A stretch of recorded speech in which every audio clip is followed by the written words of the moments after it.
Намираме се в местността Ментешето, до квартал Владиславово във Варна.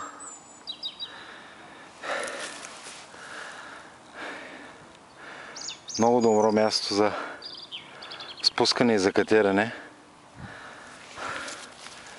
Виждате там по-нагоре какъв наклон има. Може би за професионалисти вече, защото е доста стръмно и както изкачването, така и спускането ще бъде доста екстремно. Днешната ми задача и цел ще бъде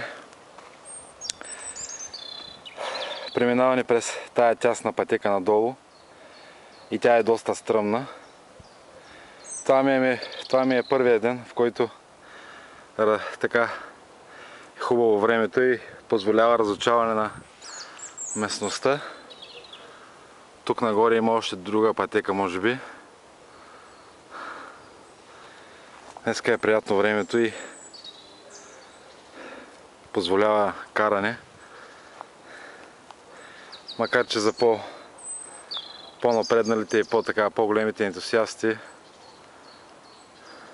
това не е проблем. Много красиво място. Сега още дърветата не са цъфнали, но и това ще стане и ще бъде още по-красиво за излети и за каране на колело.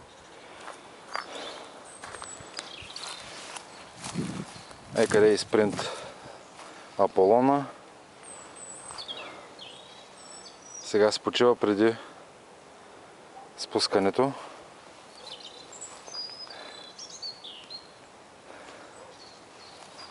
Ами, това е.